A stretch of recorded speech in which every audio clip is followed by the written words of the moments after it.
Good evening, televiewers. Welcome to today's edition of Prime Hour on My Media Prime. This evening, we are going to be looking at the current situation with respect to the Anglophone crisis. What is actually happening in it? We have lived the African Cup of Nations that was hosted by Cameroon that saw the Senegal that was that emerged champion. We have not been actually up to date with what is happening with respect to the crisis rocking the English-speaking regions of the Southwest and Northwest regions. What the international community has been saying with regards to this crisis. What has the government of Cameroon been doing towards solving the problem? The separatists themselves, what has been happening in their camp? We're going to be looking at some of the aspects this evening. If time permits, we also are going to be looking at what is trending in West Africa. We're talking about coup d'etats that have been ongoing in that part of the continent. What actually is behind this coup? Is it the fact that the people have not been satisfied by civilian leadership, or there are persons who are wanting to destabilize that part of Africa? We're discussing this with our panelists. Two of them are already in the house. Our consultant, Apostle Ambe, Valentine Ngwa, is in the house with us. Good evening and welcome. Good evening, Mr. Leo. Good evening, Cameroonians. Welcome to Prime Hour. It's a fresh season. We are here to discuss the stakes of the Anglophone crisis and the present stakes. We're trusting God that we're going to dissect some very important information tonight to help you understand the state of the event in the country. We also are in the company of Lucas, all the way from Boya, Southwest Regional Capital, active member of Cameroon's civil society. We're glad to have you, Lucas. Good evening, Mr. Leo. Good evening, Apostle Ambe. It is a pleasure once more to be here to look at issues that would build our country. I've always been saying, and I'll keep on saying this, that if there is a country I have, it's the country Cameroon. And if I have a duty, I have the duty to ensure that the country goes back to where it was, not just prior to 2016, but I would rather go way back prior to the coming of the white man. I think we had a more better country before the white man came. And the period with which we live within this 2016 right down was basically a period that was defined to us by the white, and most of those who think that the country is in their hands. But I want to believe that it is the time for the young people to come on board, because we are talking about their future. So if they shy off, then I want to believe that they are taking active part in destroying their own future. Okay, we are also expecting the arrival into our studios of Senior Barrister Ashu Emmanuel, the national president of the Reform Party. We hope he joins us, but we also are going to be having contributions from Boya, Southwest Regional Capital, from Tiku Felix in the course of the program, Apostle Ambe, Valentine Ngwa. Many people are at a loss, so we have not been following up issues with respect to the crisis rocking the Southwest and Northwest regions, especially in the context of the AFCON that was hosted by Cameroon. Have you been following up what's happening? What is your take? Well, you know, the AFCON drifted every Cameroonian's attention towards the tournament, and almost everybody was carried away by the football jamboree that was hosted by Cameroon. And I must applaud that the AFCON went very well. It was a success, considering how the organization took place, because I was a close observer and a follower of the tournament. I must say that a little or much has not been talked about the Anglophone crisis, but nevertheless, the crisis is still on, because we still keep having images of people being killed in the Northwest and the Southwest. We see dead bodies shot in the Northwest, Kumbo, Gotutunja. Guns are still smoking in those areas. And much has not been discussed about the Anglophone crisis, because another factor is that the cameras and all these telephones and all the electronic gadgets were focused towards AFCON images, so we could not get images again from those places as before. But I was in Bamenda recently. I traveled there to do some job, And I must tell you that the town was still ghosted. The town was very, very dry. After every 3 minutes drive, you will see police people doing checks in vehicles, and then you could see a taxi here, you see another taxi far away. That busy, lively Bamenda town we used to know is not what it is right now. And as somebody who actually went there and examined or experienced Bamenda for himself, Bamenda happens to be a shadow of itself, with much dust in the city because the streets are not tarred and the roads are very rugged and dilapidated. You will see that the house can be newly constructed, but the dust will cover the house to make it look as if it was constructed 10 years ago. And we are talking about ghost town on Mondays in Bamenda. I can tell that not even only on Mondays we have the town is ghosted. People are practically not coming out. I was going there to do submission by 6 o'clock. You are supposed to be in the house. People did not stay out beyond 6 o'clock. I happened to watch the matches also in the Northwest province, Northwest region. I was very, very surprised that there was no noise anywhere around the city if there was a match going on or not. People were not jubilating. There was, even if Cameroon scored, everywhere was silent. And the result I got was that people were afraid. The few who could celebrate were afraid to celebrate because if you celebrate, you'll be considered a black leg and somebody who is trying to collaborate with the government in question. So we went there, that's the information we got, and also stayed us quiet, even when the nation scored and you cannot hear noise, I beg your pardon, like you hear in Douala, you hear in Yaoundé, you hear in Limbe. I also went to Limbe during the period of the semi-finals, Cameroon, Egypt. That's why I watched Cameroon quarterfinals in Bamenda, semi-finals I watched in Limbe. There was much life in Limbe, there was some noise in Limbe, vehicles were circulating, you could see human beings in the street, but not the case with Bamenda. And while in Bamenda, I also had guns smoking around the city, came in roundabout, and my stay in Bamenda, also a police officer was killed within that period. So comparing and contrasting Limbe and Bamenda is to let you understand that there is much of life in Limbe, activities are going very well, but not the case with Bamenda. So we cannot pretend that the case or the crisis has ceased because AFCON took all the videos and the cameras and the telephones that could record certain things. So that's a physical survey and a report I brought back as an experience I've had throughout this period that I've been to Bamenda and Limbe. Okay, the situation you live in the Southwest region, Boya precisely. Yeah. Yes, the situation, AFCON went on hitch-free, except for the day where something was done around the Boya main market. Yeah. But, yes. Yeah. Yeah, with regards to the period where we had the AFCON, I think Boya was relatively very lively. I'll take the case of where I'm coming from. My 16 was relatively very lively compared to other parts of the Southwest region. And most of the youth loved it, football. I could hear vuvuzelas even in my 16, which had once been a hotspot with regards to this crisis, but I could hear vuvuzelas almost everywhere.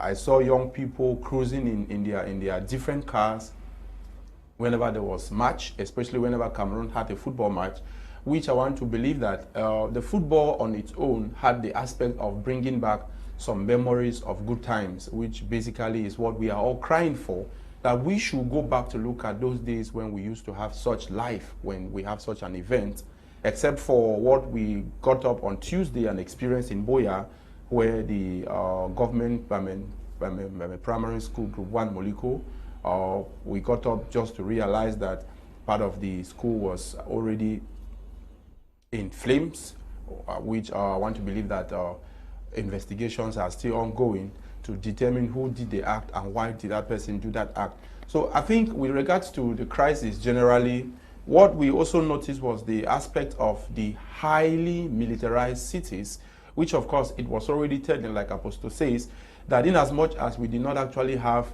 the cameras on the actions with regards to the crisis, but we had another aspect of the cameras which was on the crisis, which was the heavily militarized cities that we had, which I want to believe that these things, we wouldn't have had these things.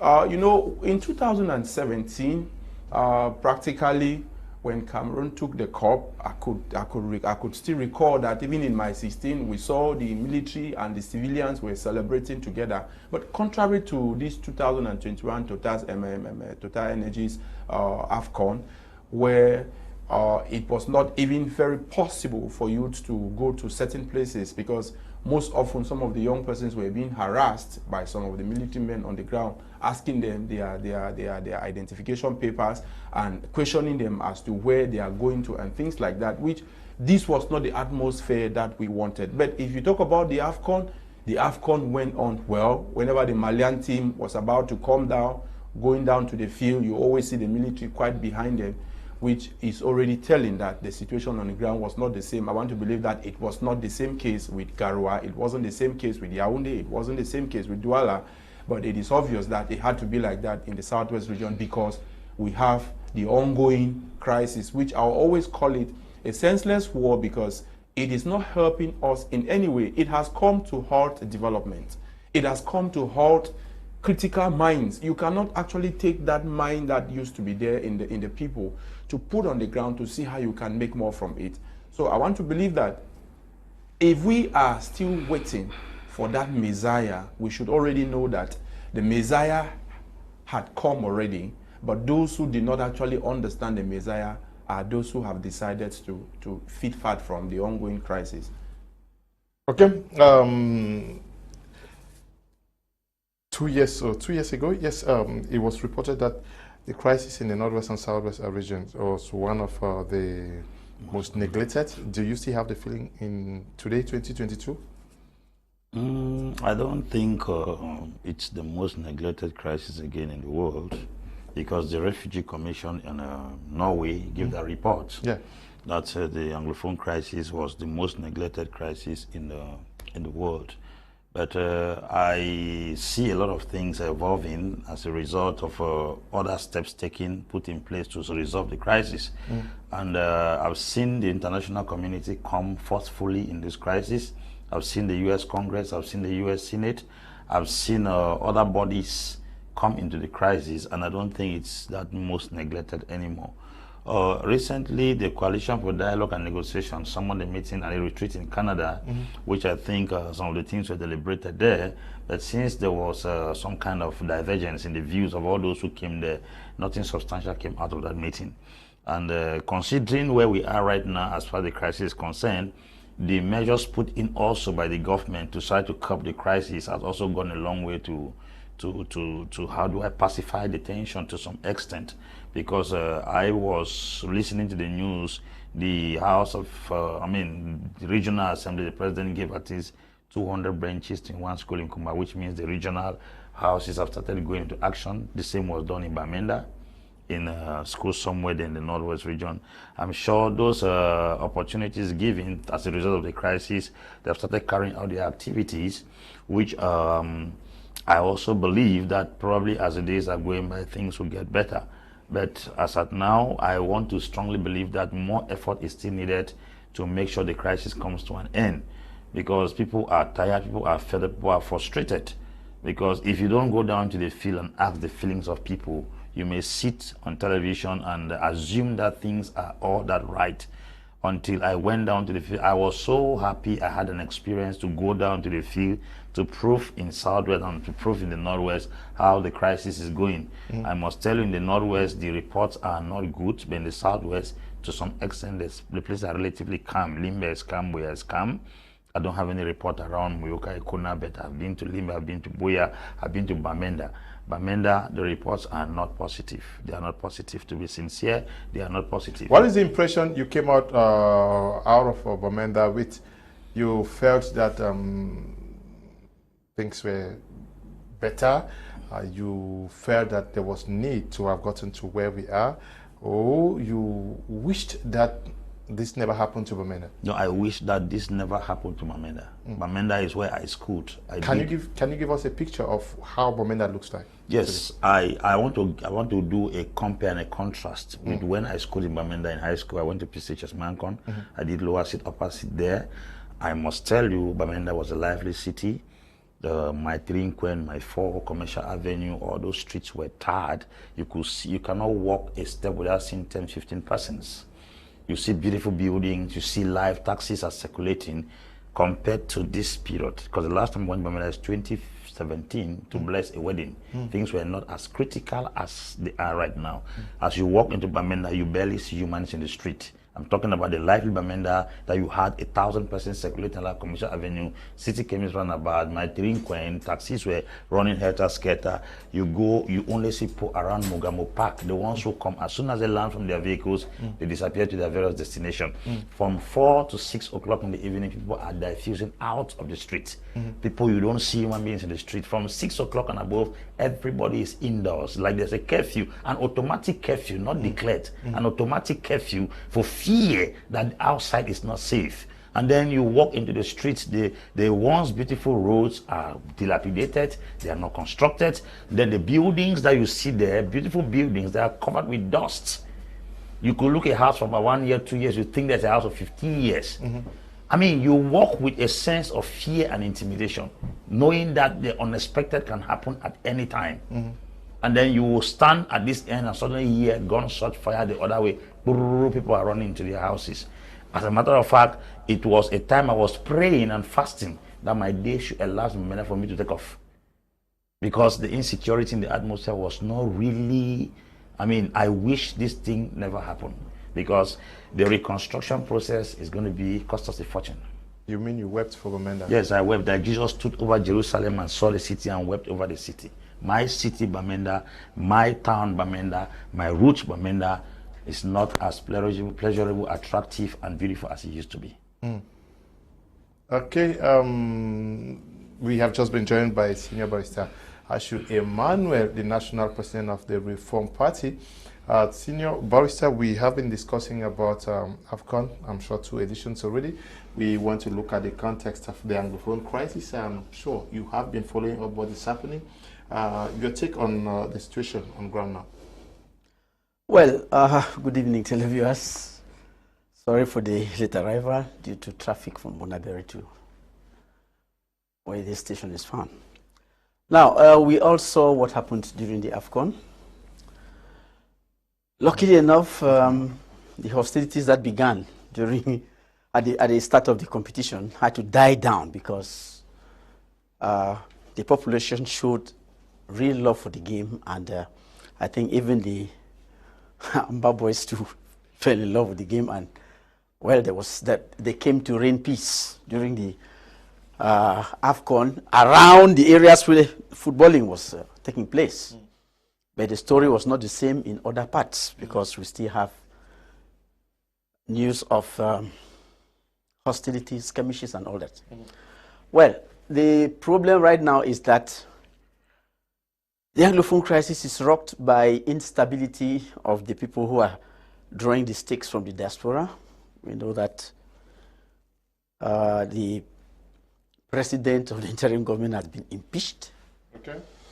And there is a lot of washing of dirty linen in public taking place. Well, we are just watching and hoping that the people they are going to put in place to replace those who have been taken off the table should be minded towards nation building and not towards personality cult. Because what we see so far, we see very few nation builders. We see people who want to be seen as leading, but who are actually not leading. Because when you look at the drift between what is happening on the ground and what is happening on the other side, you ask yourself whether we're talking about the same crisis. Because from what we see, most of the commanders on the ground are already speaking out and saying that they are not controlled by those in the diaspora. They say they don't receive the aid that the people in the diaspora claim to be sending. And well, to those who like Ewane Cameroon, that is some sort of good news, because if the government in place is smart enough, it will take advantage and do the needful for meaningful peace to reign. When I say do the needful, I mean that they should stop hiding behind empty slogans like the government should not be seen as weak. Even a father can bend down to the child and say, I'm sorry. So they should do the needful, make sure that the people of the ground who don't seem to be heeding to the leaders abroad can find new leaders. And that new leadership can only come about if the people listen to what they want to hear. The people want self-governance, not another means of putting them under the same wing in a different name. Give them real self-governance. Let them govern themselves. That's what they want to hear. Don't tell them that they are going to have a special status in which they have no rights, nothing. Give them real self-governance. I think I'm talking in terms of something like real federation. A real federation that can ensure that the people's rights are never again tampered with. Okay. If they don't do that, well, it will be just an opportunity lost, because this is the right time. Lucas, we are talking about what's happening on the ground. Apostle Ambe, I raised the issue of the neglected crisis. Yeah. Apostle Ambe says that it is not neglected as such. You think so? Or has changed dramatically? Yeah, I want to believe that the crisis is really not being neglected as was earlier painted. The reason for this statement is because of the level with which we hear other nations and other legislations and other legislators have come on board to also give their own opinion with regards to the solution on this ongoing senseless war in the northwest and southwest regions of Cameroon. My major concern right now is the people I call the bounty patriots are rather the main problem which we have right now on the ground. These are persons who are basically feeding fat from what is happening on the ground. And they are the people who doesn't want this to come to an end. For example, if you look at the house that has just gone gaga, that's talking about the house of those who are calling the shot on the other side of the non-state actors from the diaspora, you would realize that what is happening within is being caused by the endless desire of things that they did not actually pay for it. Therefore, those who have been feeding fat from this crisis, from the part of the non-state armed groups, they are definitely not okay, and they want a lot of things to also change. Now, if we should look at the solution to this crisis, we will realize that the crisis at this moment is really not in the hands of those in the diaspora. The crisis is really not in the hands of the diaspora. From what is happening, you know, we call it the social media republic. Are they not the ones calling the shots? No, they aren't the one calling the shot. We have the Ache of C, led by Cho Ayaba. Yeah. We have the IG led by Sakodo. Yeah. He has been impeached. Yes. Yeah. Yeah. How, you claim they are not in control? Now let us get this. If you go by this analogy, then you will realize who calls the shot.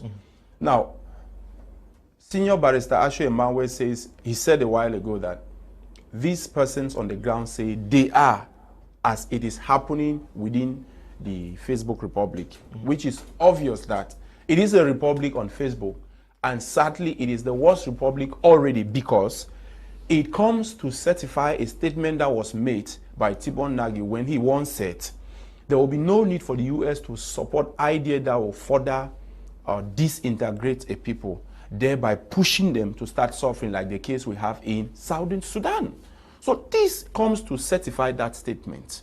Because if you look at the infighting within the non-state actors or the separatists, you would realize that the fighting is leading them to nowhere, but rather the fighters on the ground are believing that they are heading somewhere. Now, there is so much division in the camp. And when you have such magnitude of division, it becomes very difficult for you to succeed over your opponent. So it comes back to tell us that it is high time we should build toward giving the people what will basically consolidate the unity of the country.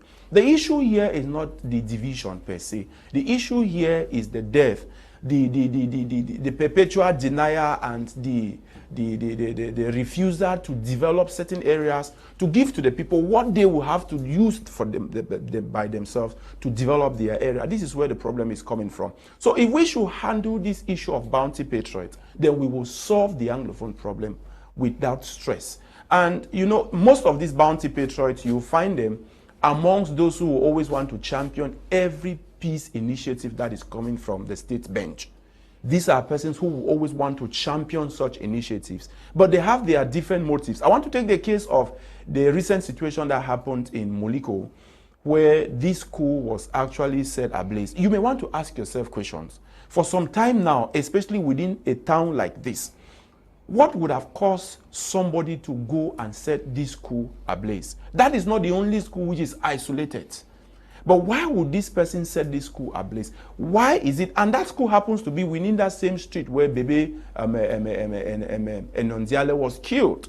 So you will realize that those who are feeding fat from this, they don't want this thing to come to an end. So I want to believe that if we should take this opportunity to make such assessment and say that now that the non-state actors on the ground are saying that they don't longer take commands from the diaspora because the diaspora is highly corrupt and divided than the guys who have the arms on the ground, it makes it very obvious that if we should go closer to them to explain to them why we should at this point in time think towards building, they may want to see reasons, because an example of hoping to have the leaders like those in the diaspora whom they have relied on for so many years now, and nothing good is coming forth. You remember there was a time they talked about my trip to Boya, where funds that were allocated, it was said that one of the leaders had embezzled the funds. And now we are talking about the infighting which is ongoing. It is coming from what? From the funds that were allocated for the war draft. Yeah, for the war, which was a war draft. So once this happens, you are left with no choice but to denounce your leaders. And this is where you go to look at the second topic which you have, because these are things that could start causing coup d'etat. Right now, what is happening is that the impeachment. We now have we now have impeachment. So this impeachment of Sako, it is coming as a result of the money which they allocated to see how they can take themselves out of the crisis, therefore to a position that will help both parties. But right now, that fund is being embezzled. Now, I want to also call the attention of the non-state armed groups to also realize at this point in time that even the Tigray military in Ethiopia, they stood up and said they were moving towards Abiy Ahmed, that's Addis Ababa, to call for ceasefire because they did see the need. And when I listened to this leader, he said that there is no need for you to fight and subject your people into pain and torture. And you say you are fighting for them. You should be fighting for them towards their development. You don't fight for them towards their destruction. We are saying that we already have about 50 years ahead of us that has been destroyed. And we are fighting with the little that we have, believing that we are going to get this 50 years in a day. I really do not see this possible. But it doesn't mean that the state, on the other hand, should sit and consider herself the giant. No, we are not talking about who is going to win. I've always been saying that you cannot fight over a territory while using the people, or you cannot be leveraging over the people to protect a territory. The people are the one together with you to protect that territory. So if we should neglect these people because we think that the separatists have declared a particular area that it belongs to them, and we want to avoid doing the right things by doing what? Calling for dialogue, looking at towards solving the problem, the real solution to the problem. We all have this on our tables. Okay. Yes. Apostle Ambe, Valentine, Ngwa, you say Bamenda is in a sorry state. That's just Bamenda. I'm sure many other towns of course. in the southwest and the northwest regions, which means that the reconstruction commission has an odious task. Yes, very odious task. Very, very odious task, because it looks like, I used to tell people that reconstruction is more difficult than construction. Because in reconstructing, you're investing where you've once invested. And then hoping to even, surpass where you used to be. If at all we were taking the money we want to reconstruct to instead develop what we already had, would have gone better. But now we are going to repeat it, like repeating an examination class over and over and expecting to go and obtain a certificate ahead. It's impossible. The challenge I've been insisting and talking over and over when it comes to the Anglophone crisis is that nobody is a winner. Neither is the government winning, neither is the Ambe winning. Nobody is winning. The people who are suffering the most is neither the government nor the Ambe. It's the people in between the government and the Ambe. Because if you look at it critically, the people who are fighting, they seem to have a reason why they are fighting. The people who are not fighting have no reason why they are not fighting. I have a reason to fight. I want to conquer. Me, I don't have any reason to fight, but I'm the one suffering the shock. How do you explain that? I get up in the morning, I'm a citizen of a country, I am not a warrior, I'm not into any fight, and then I'm killed by a fight I neither initiate or fighting for. If you are fighting, you'll be conscious to protect yourself. If you are not fighting, you will not be conscious to protect yourself. So you will never see any civilian in the street wearing odeshi because they know they are not fighting. You will never see any civilian in the street wearing bulletproof like the military. They know they are not fighting. But somebody who is fighting is protecting himself. And the man who is not fighting does not protect himself. And he who does not protect himself is the one that is caught in the crossfire. The two civilians who were killed in Boya recently. They went out without any odeshi because they didn't see themselves as warriors. The taxi man and the farmer. The military man who goes out, he goes out with bulletproof because he knows he's fighting. The Ambe guy who goes out with odeshi with the gun, not fighting. Me, I'm not fighting. What is my concern in this war? That is the problem. Now, if everybody was going out with a consciousness that they are fighting, everybody will go out protected. Now, let us calculate the percentage of those who are fighting and those who are not fighting. And what are we losing? Those who are not fighting are more than those who are fighting, both on the military side and the Ambe side. So the man in the middle, who is not even aware that there is a fight and is not fighting, is the one that is dying the most. If all this population now dies, we leave those towns in the hand of the few military and the few Ambe who runs the nation. So we should be able to understand that what we are losing is more expensive than what we are fighting for. We are losing material resources, we are losing human resources, we are even losing mental resources. Children are going to school. Children also. Now, I used to tell people that any business you want to invest into, calculate what you are going to gain and what you are going to lose. If at all the losses in the business is greater than the gain, you have to drop the business. Let us consider the Anglophone crisis as a business for the government and a business for the Ambe. The amount of persons we have lost, even if we gain that territory tomorrow, can they be replaced? The amount of properties we have lost, the years we have lost in school, can they be replaced? Let us also consider the government angle. The government is fighting. If the Ambe surrender tomorrow, considering what the government has lost in terms of the military, that could be used to face other countries when there is a challenge. Can the government replace? The amount of money and the debt we have incurred as a state to fight this war, can the government recover from? The infrastructure destroyed so far and the years of education wasted, can they? So on both sides, they are into a business that has no profit at the end. That's the truth. A country like Guinea Equatorial, Obiangema saw petrol and suddenly decided to use that petrol because knowing that petrol will not have use in some years to come, he has given out the petrol to use to develop the country on different issues. The Sheikh of Dubai saw petrol and realized that in some years to come, electric cars will come out. That petrol will not have any use. He has turned it into a touristic center. Tourism does not expire, but petrol will expire with time. Let me ask a sincere question. That both the military who is fighting this war, can we at the end calculate the entire sum of what we are going to get as compared to what we have lost so far? Because I was told at least 1 billion francs goes to maintain the military and the vehicles that circulate in the northwest and the southwest per day. Sell all the resources in the northwest and the southwest with the human lives we have lost, with the houses we have lost and the roads we have to control and the hospitals and the schools and the years. Can they compare to what we are fighting for now? Consider Ambe got this independence, or they get this independence.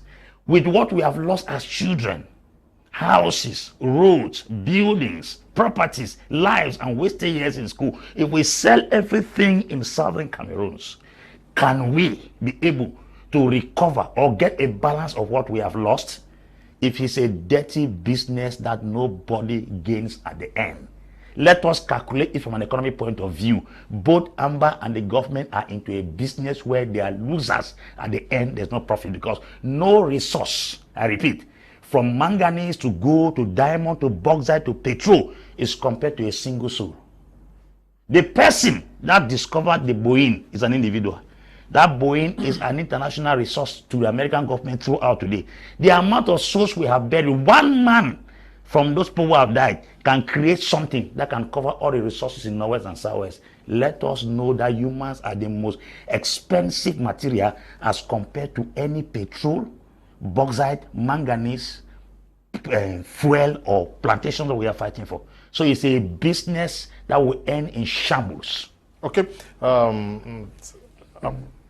Now, what has been the posture of a political figure like yourself since we are looking up to the international community? You have said that the international community was going to come, the US in particular, but have you, I remember our last discussion, I asked you whether you are engaging both sides.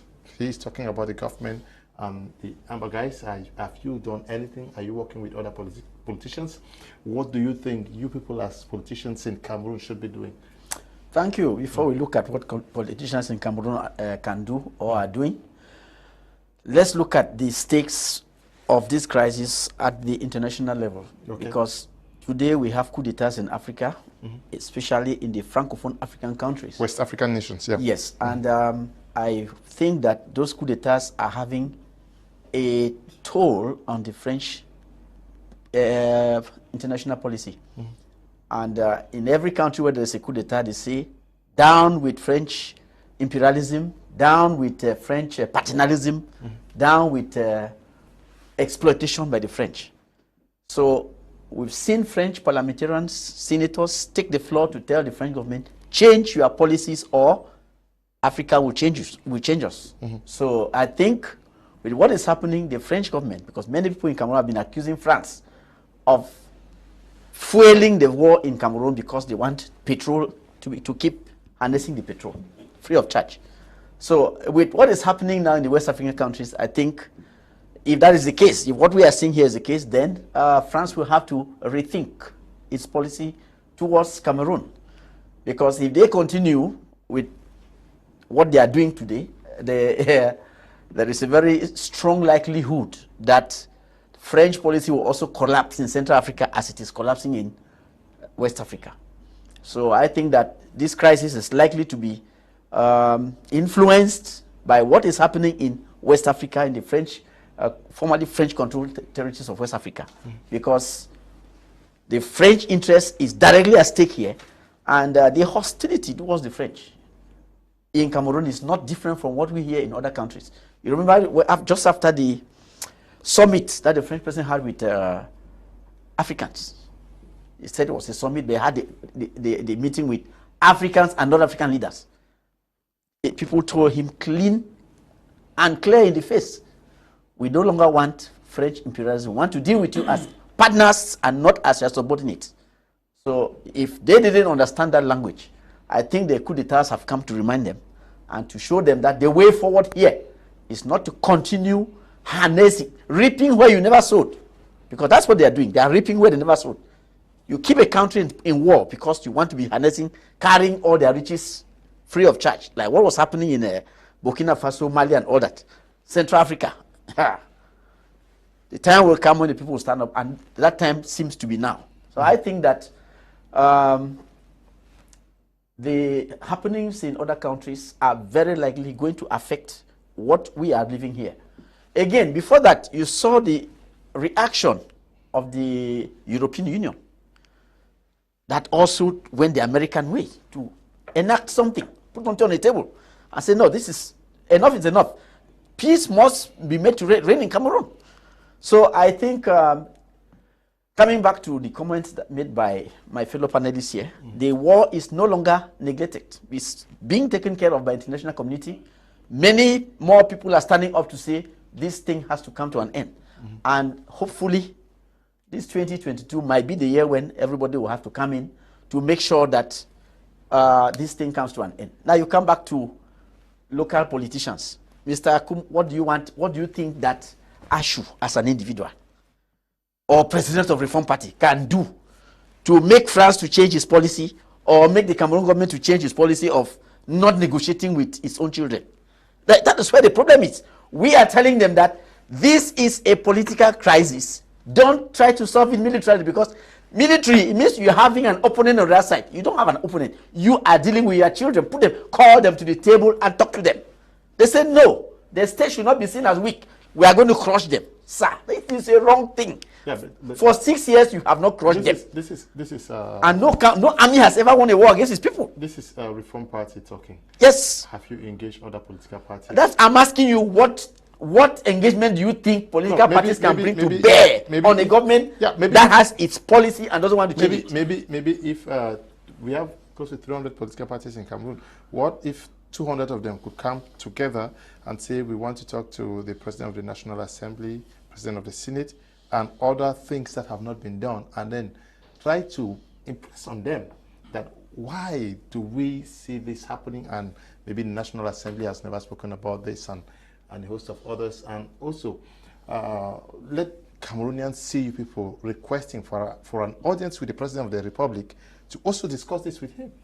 Thank you. Thank you, Mr. Kum. I want to ask a question.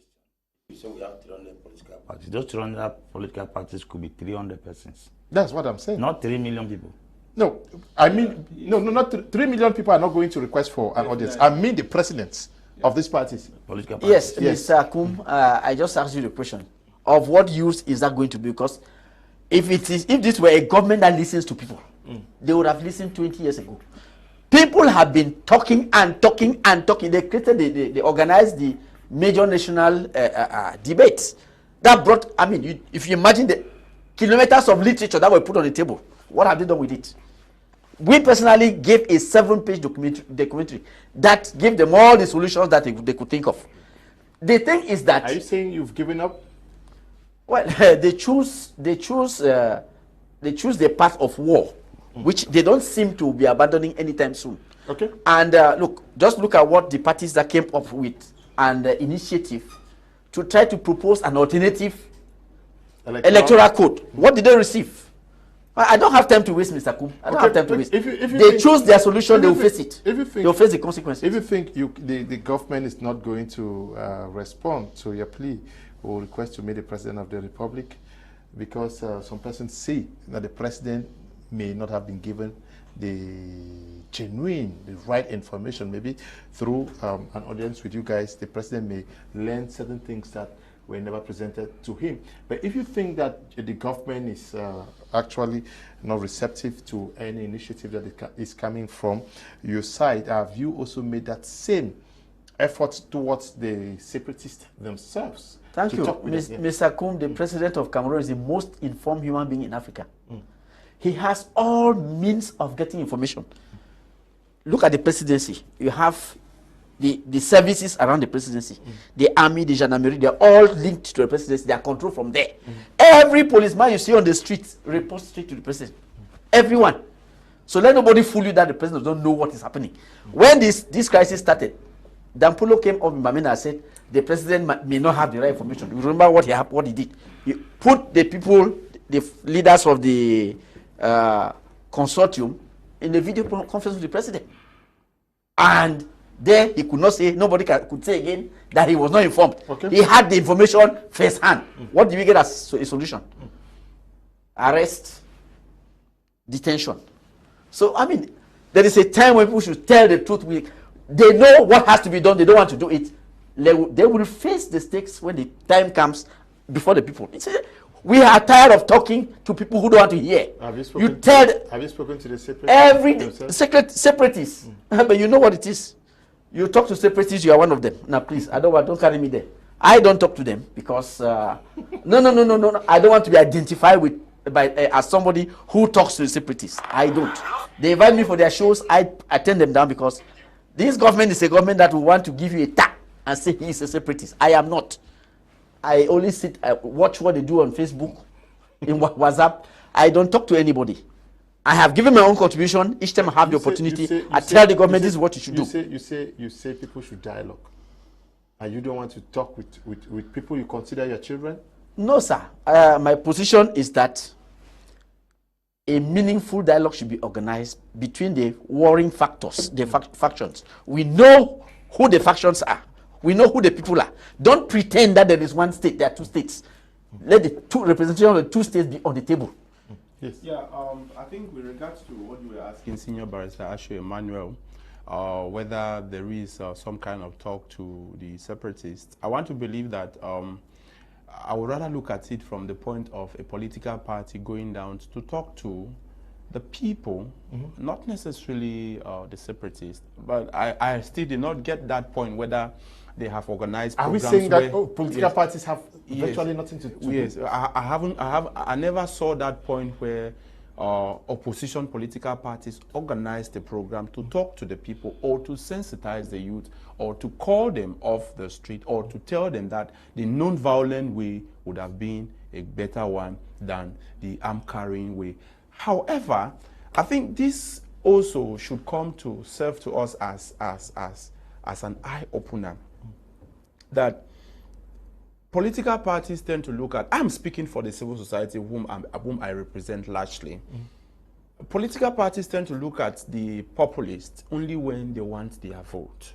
And when they are in trouble, when they need some counseling, they need some guidance and so on, they must not necessarily go to the presidency. There's no political education from them. Yes, there isn't. It is lacking. I think I've had this discussion with a couple of them, and I keep telling them that it is lacking because what we need at this point in time is to educate the young people, is to tell them what is right. They ought to know exactly where to place their legs. And if they are not told by credible political parties, I think it is really not going to be the best. I want to go back to look at a report that was put up in Cameroon by the International Crisis Group in 2010. That report is online, and it is titled Cameroon, a Fragile State. There were several stakeholders who came together in the 90s to see that we leap off that position which we were post the 1992 elections. The hurdles that we had in the 90s. A whole lot of persons were involved.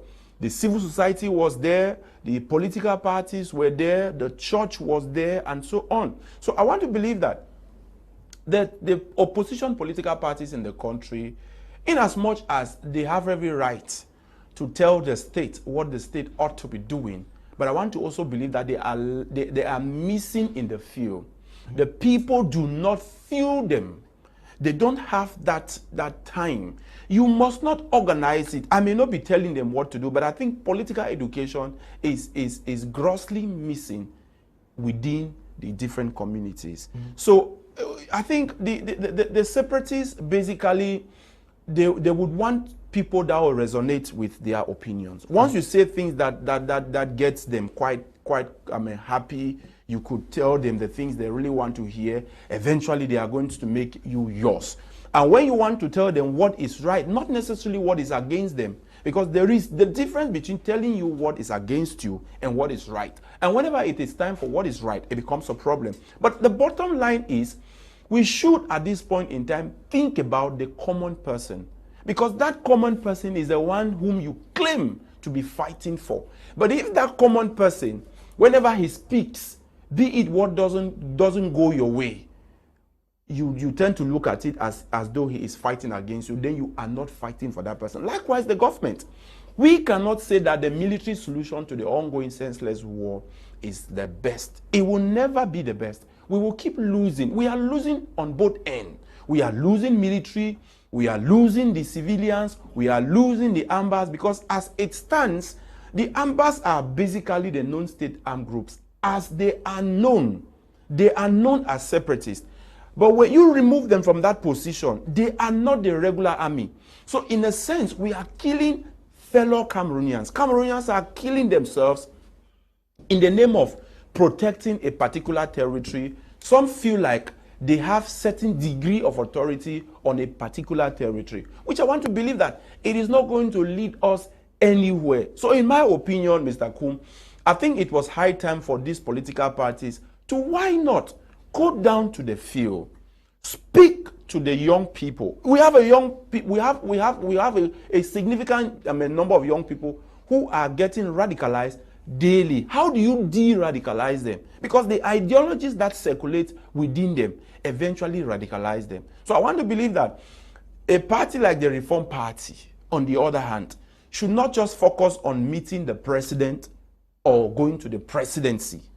I think the Reform Party should think of organizing programs that would, why not, educate the youth. And there are several ways we could educate the youth. There are several things that we know the youth would want. We know that the youth will easily fall for. I think these are things that, once you identify these things, then you would start solving a problem on the other hand. Because the end point here is, like Apostle Ambe said, we are losing. So if you think you will have to trade A because of what he says, in order for you to make the little, that bounty that is being given to you, you will not solve the problem. Okay, yes. Apostle Ambe, let's assume that we fight to gain something. You made a great analysis here.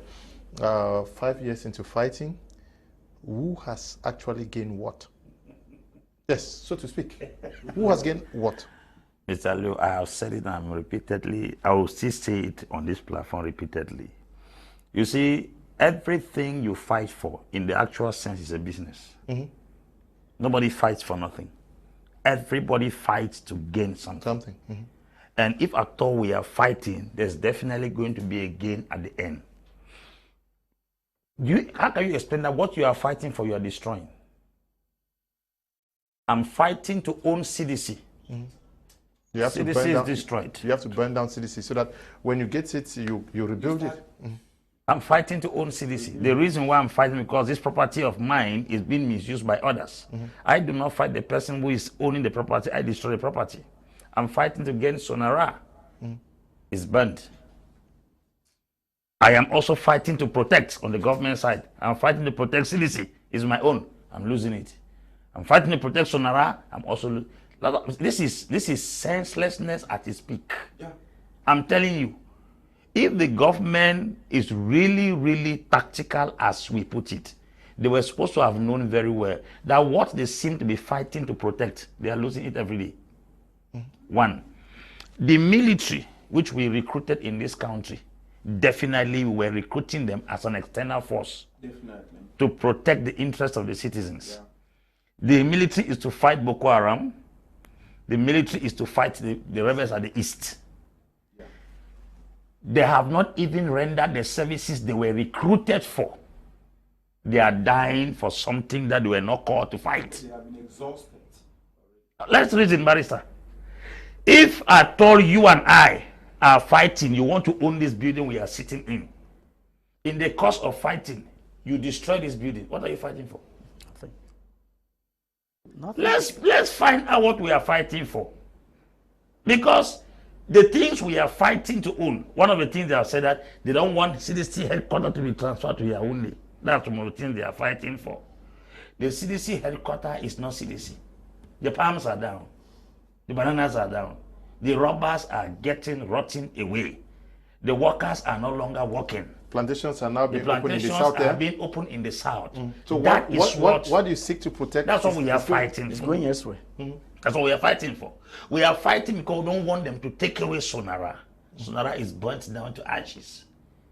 So he who is fighting to take, and he who is fighting to preserve. We are seeking to protect the University of Boya. Boya. Yeah. It's being created in an annex. So you can clearly see. That's why you see, when you are doing analysis as a political analyst, you have to sit down and see how things evolve. You don't have one particular way of arguing facts. Because people are expecting me to speak as I used to speak. No.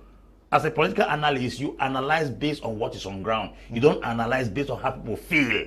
The truth is, I'm here to give you a picture of what you do not know. That's my profession. And if I make you see what you cannot see, it will help you change your perspective. This thing we are fighting for, I'm telling you, is the same things we are destroying. We are fighting for Anglo-Saxon education, and they are not going to school. That's the education we are fighting for. No, most of those schools have been created in Douala and Yaoundé now. Now they are being created here. We are fighting against bilingualism, who want an independence in Cameroon. We are becoming more bilingual. Yeah, because our children keep on, the children we have within the same regions, they are migrating, they are leaving the northwest and southwest, moving over to the East Cameroon, the east part of the country. So, and they are getting more francophonized. And so at the end of the day, these are things you say you don't want within your area. Imagine, Barrister, imagine that we have Cameroon, Senegal and Egypt are playing to own the Nations Cup. And then the Egyptian goes and melts the Nations Cup in heated flames. What will be the essence of the match? Prestige. What is the essence of the match? What are they going home with? What are they going home with? Because in the course of fighting, we have destroyed almost everything we are trying to protect or to own. That's the truth. That is the truth. And that is the reason why I am not talking on one side. I'm talking, let the government listen to what I'm saying, and let the Ambe also do what I'm saying, and discover that the trophy they are trying to fight and take in that belt that Francis Ngannou won. Yes. The reason he went to that is because of that belt. Yeah. If at all the belt was burnt a day, or in the course of fighting, the belt got burnt, what is he fighting for? In the course of us fighting, we have destroyed CDC, which we thought if we get independence, it will be one of our financial source of income. We are trying to fight and take over Southern Cameroon, who will take Sonara as a source of income. We have all lost CDC. We are losing Sonara. Lost palm oil. The palm oil which we say we are fighting, government also is fighting to protect palm oil and protect Sonara and protect CDC. Government is equally losing those things. And so who is winning at the end of the day? That is the issue. The military we are paying more money is to protect us from outsiders. Yet it is killing inside people inside the house. What is the essence of the military? These are some of the things that I am telling myself. Every other person from the southern Cameroons and every other Cameroonian to understand that we are doing Njambo. What we are doing is Paris food. What we are doing is TSC. We will not win anything because the numbers will not favor us. That is the truth. You may not like what I'm saying, but when this information digests into your heart, you will know very well that nobody fights for nothing. And that is exactly what we are doing. We are fighting for nothing. You see America will not fight in America. America will fight where it will gain petrol. They will fight where they will gain bauxite. You see France will not fight in France. Will send its army at the G-Sahel area where they will extract gold from Mali. They will extract uranium from Niger. They will extract manganese from Mauritania. They will extract cotton from Burkina Faso. That's where France fights. I tell you where Britain will fight. Britain will fight in East Africa, where they will collect things from Kenya. They will take copper from the Zambia. They will take gold from South Africa and diamond from Botswana. That's where you will see Britain fight. I tell you where Portugal will fight. Portugal will fight in Mozambique. They will fight in Angola. They will fight in Guinea-Bissau because there they will collect oil from Lubango in Angola. They will collect treasures from Mozambique. They will collect from Guinea-Bissau. I tell you where Belgium will fight. Belgium will fight in DRC, where they will collect gold and silver. They will never fight in Belgium. Let us stop fighting in Cameroon. Okay. Now, you were not too straight about the role that political parties are supposed to be playing. I'll get back to Apostle Ambe to talk about that, whether the people now they have the military or the government that is fighting, they are seeing what the separatists are doing. Can they today see the opposition as a better alternative? Has the opposition positioned itself as a better alternative? Because should the people say, okay, we don't trust these guys, the diaspora, we don't trust the government, they'll have to fall back on opposition. Yes. Yeah, because thank you, Mr. Kum. You see, we have to put everything in context. We have a government here that is reactionary that does not allow, when you talk of opposition politics, I don't look at you and I laugh. They don't allow anybody to take the microphone and stand anywhere to talk. If what I'm saying is not true, correct me. No, but at least Each time political parties have come out to say we want to have a conference, even if it is closed door, to talk on the Anglophone crisis, it is forbidden, it's banned. Each time it is banned.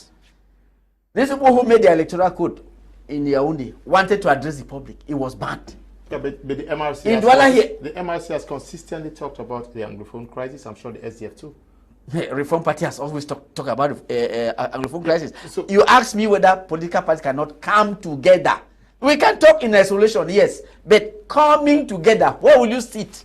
It will be banned. African presidents are holding virtual meetings. Oh, you want us to? Okay, we shall think of virtual meetings. Well, they don't have the possibility of banning that one. Yeah. I will think of that one. Yeah. If we can have a virtual meeting of Cameroon opposition parties, well, that's very welcome, because no administrator has the right to ban that type of meeting.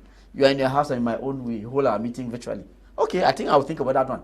But to talk of somebody sitting in the hall somewhere with other political parties, must I forget it.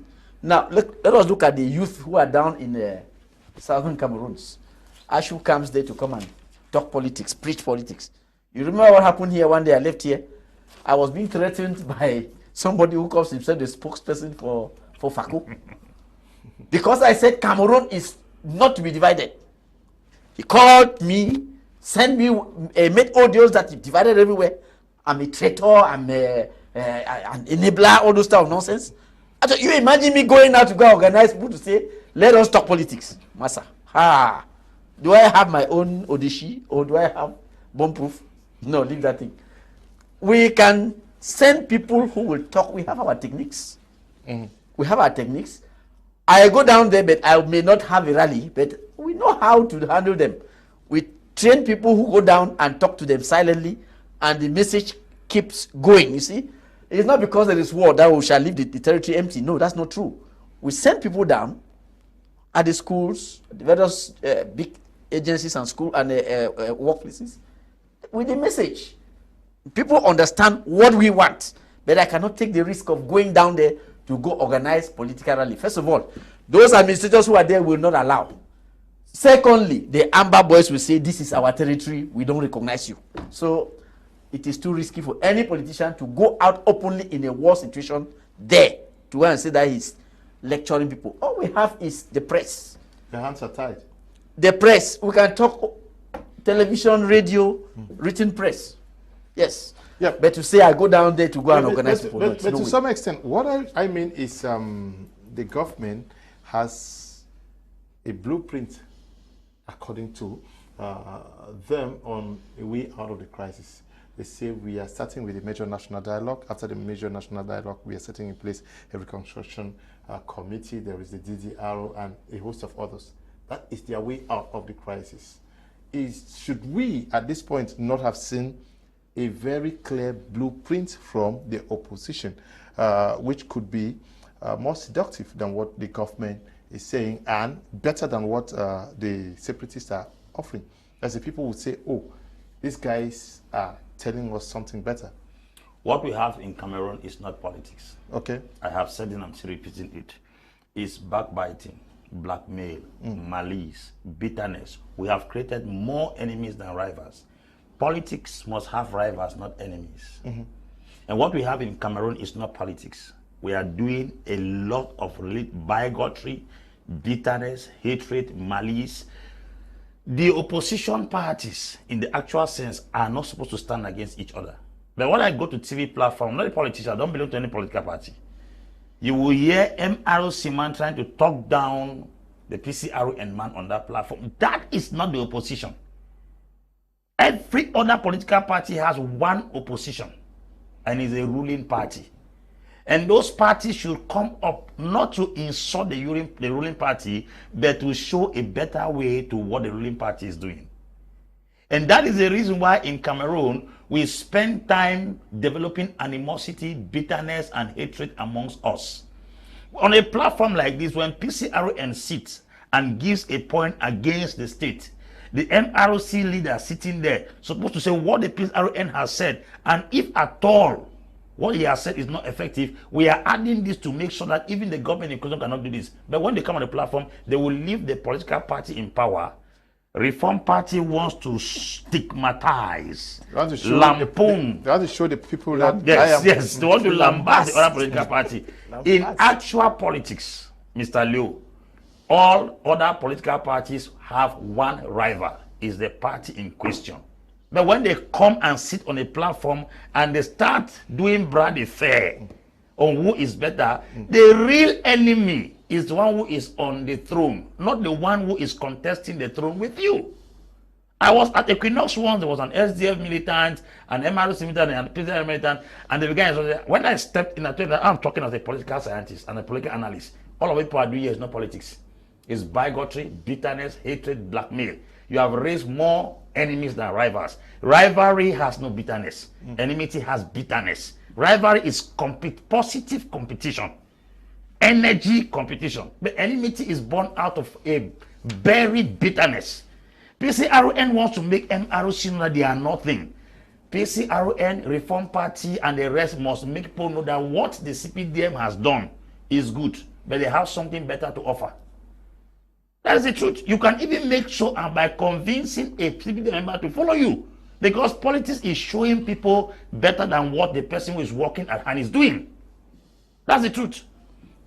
So why do I say there is no reliable political party right now that if the people cannot count on those who are the diaspora, they can fall back on? Because the political parties we have right now in the country have not shown us a better way out of the challenge. They have not shown us a better government compared to what is in power. Instead, they are trying to satirize or lampoon or damage the image of the ones who are even trying to be the country. So let us get back to real politics and stop bigotry, witchcraft, blackmail, and malice. Okay, you think so too? That opposition parties are rather using the crisis to entice the people of the Southwest and Northwest region rather than coming together to work collectively. Yeah, that's the sole objective of their coming together, is to push for an end to the crisis. Yeah, you know, looking at the different mindsets, especially within the 2018 presidential election, it was but obvious that the ruling party had to take all the seats in the Northwest and Southwest regions. I want to believe that if the opposition in Northwest and Southwest is having, if there is any opposition having any seats in the parliament, my personal opinion is that it was negotiable, because practically they abandoned the people.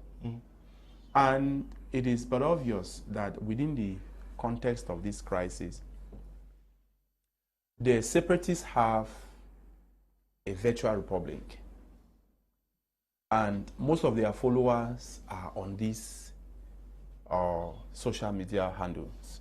Now, he talked about not being able to go down to the field. What did cost them not to also take to the social media handles with their informations to educate the people? The truth is there are certain places they could not access because the separatists would not permit, given that the government herself could not access these places. That is why polling stations were migrated or relocated to different positions in order to mitigate the effect of persons not exercising their civic responsibility. However, we are expecting that these parties do not fight themselves. They should put up a common front. See, this is the entire picture. Even when Moses was looked or considered amongst the Israelites in Egypt because he had killed an Egyptian to be an enemy, because they did not know him that much, it still did not cause Moses not to do his job. His job was to ensure that the Israelites leave Egypt. And when he went back and got the mantle, he went back to Egypt. When he left, he ran. Where he sought refuge, where God came to him, he had to go back to Egypt to get the people out. These are persons who had rejected him. The point is, the ground may be too hot But what tool are you using in communicating so that the people could have somebody to fall back on? Take, for example, in the virtual republic, the separatists are in disarray as we speak. Right now, the forces on the ground, on the separatist part says, we don't longer rely on leaders abroad. Rather, we will put up a common front on the ground to manage our affairs. Now, you may want to ask other questions. Should they have a setback in managing their affairs on the ground, given that they will not want to fall back on the leaders they have rejected, who even rejected them in the first place, because their infighting is already telling that they are rejecting the people on the ground. And now, let's consider the separatists who have decided to put up a common front equally gets a setback. Whom would they fall back on? You will realize that they will not have the opposition party, even by idea on air, to rely on, because their own fighting is not different from their leaders abroad. So the opposition party in Cameroon, practically, they are doing nothing rather than fighting themselves. When I talk about they are doing nothing, it is clear. You may want to stop a child on the street and ask, when last did you hear about, I just want to pick up the Reform Party as a case. When last did you hear about the Reform Party? Even here in Douala, where we do not have the separatists, you may not get them because they don't know them. The Reform Party perhaps may have a Facebook page. Perhaps they have a website. But how many persons do know these platforms? Because they don't educate the people. The major thing here is political education. Okay. Once the people don't have what you are saying in your stomach, they will not know who to rely on. Political education. Let us take the reaction of Tiku Felix from Boya.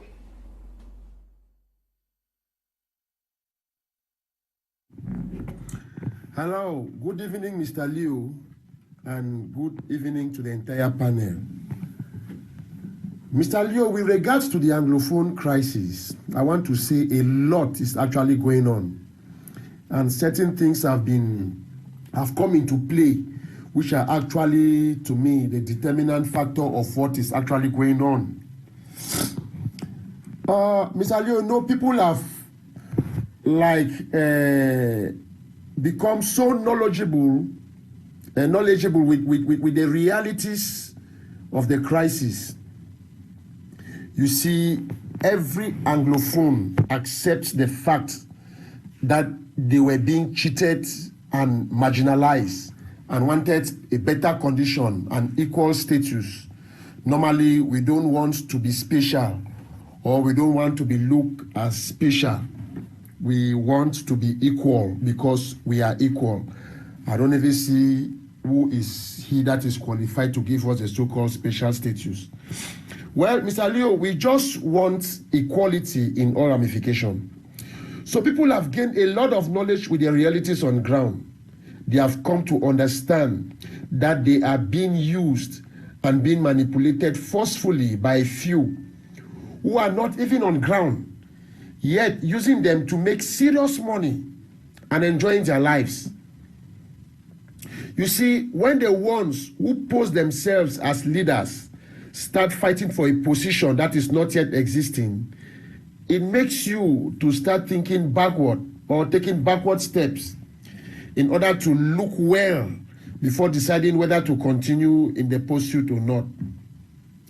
When leaders, Mr. Leo, refuse to accept elections on who leads as an interim leader or interim president, then we begin to ask whether we are in or out. We take a retro and we start asking ourselves, what were we actually thinking?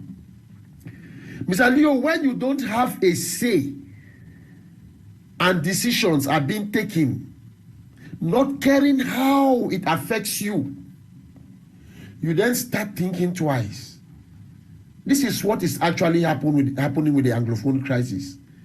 When the gun is being used, Mr. Leo, to put you to order instead of understanding, then you start thinking of how the future would look like should success be attained. So people are getting used to intimidation. I mean, let me say, so many people are getting used to the intimidation, the threats, the kidnaps, and even the killings.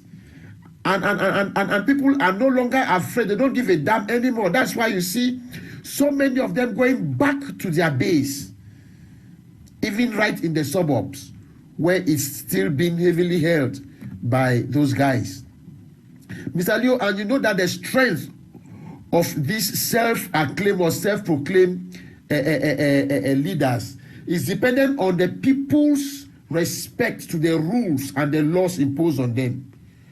Should the people refuse or start disrespecting these rules, I don't think they will have powers again to do whatever they are doing. So this is where the crisis is actually moving. People are backing out because they are gaining knowledge and they are seeing things. On the other hand, Mr. Leo, we realize that those who are going by the books, the intellectual class, I think these are the ones who are with the fire that is actually pushing the UN to rethink this, because this goes with a lot of underground work, because it involves the use of archives and statistics. They use a lot of documents to prove their plea, and these are the ones that are actually hitting hard on the government. So the government uses the weakness of the fighters on ground and the confusion among the leaders to act as if nothing is actually happening. At the back, a lot may be going on, which we can't actually tell. Mr. Leo, take for example the AFCON. AFCON just finished with a very big success. We saw it. No disturbance of any sort was noted by the visitors. Stadiums were full until there was even a stampede. So this is a message the visitors will be carrying out. No trace of insecurity, you see. So how can you tell them, the international community, that Cameroon is not fine? And this is what the government actually wanted, and they succeeded. So the people have gained knowledge. They are tired and are backing out, while the government takes advantage of certain weaknesses and place a delaying tactics, even to respect what they promise, while the intellectual class on their own part are still trying to pin things down on the government. That is why we could still see like the UN or the United States Senate still making one or two things, or saying one or two things with regards to calling the government to order, which to me is fake, because they actually know it's a kind of camouflage, because they know what actually they can do to put an end to this thing, and they are not doing it. So to me, that's the stake of the Anglophone crisis for now.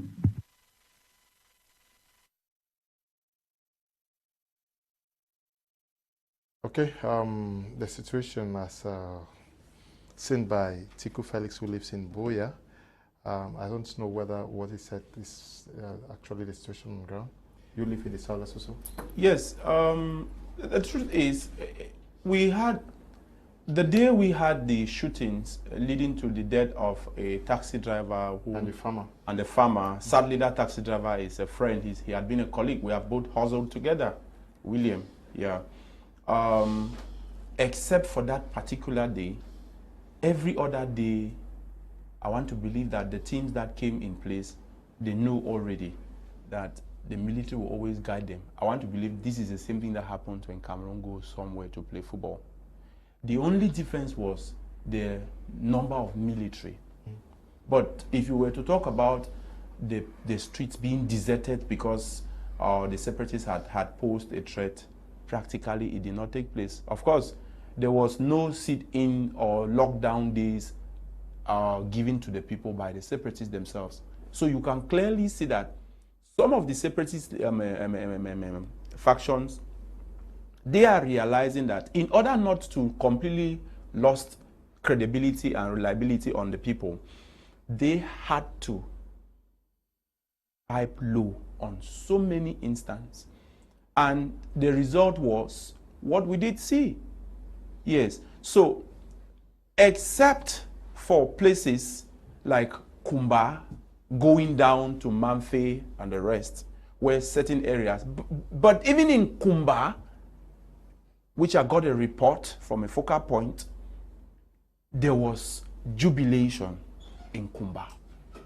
So these are things which are quick to tell the stakes. Yes, these are things which are quick to tell the stakes.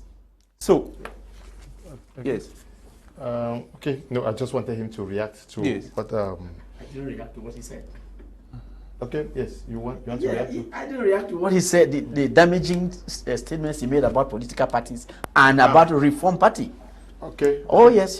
He made quite damaging statements about Reform Party, especially that we were not seen anywhere carrying out political education, which is very wrong because, Mr. Leo, you are a witness. On your very channel here, we've had a special program on Reform Party. Correct me if I'm telling a lie. I've seen videos of Reform Party from the East and North. He's not informed. I don't know how many channels he watches. LTM has had a special program on Reform Party. Dynamic FM has had two special programs on Reform Party. DBS has had 2 special programs on Reform Party. You don't see Reform Party, please, but we are on the field. We are working. We do educate the population. Now you say no political party in Cameroon has a roadmap. That is false. Talk of other parties, Reform Party has made it very clear, right from the major national dialogue. We made it very clear that we stand for confederation and we give the reasons why. We say there are 2 states. Nobody should pretend that there is 1 state, there are 2 states. We have always said it. And we said our program can be implemented in any of the 2 states or in both of them at the same time, because we stand for the real local government, which is recognized by the constitution, the present constitution, which says that the state is unitary decentralized and the organs of the state are the councils and the regions. No ministry is mentioned. So when you say political parties don't give a roadmap, sir, you are not telling the truth. So you are for stronger regional autonomy? Yes, and I even said so at the beginning of this program. You don't tell me that political parties don't give a roadmap. That is not true. We are saying that we should stop the fighting and put in place a strong regional government, that a strong form of the state that will guarantee personal liberties. Because when you transform states into regions, you cut Southern Cameroon into two and say Northwest, Southwest. That is divide and rule. It has not worked. Scrap it, put that state as it was.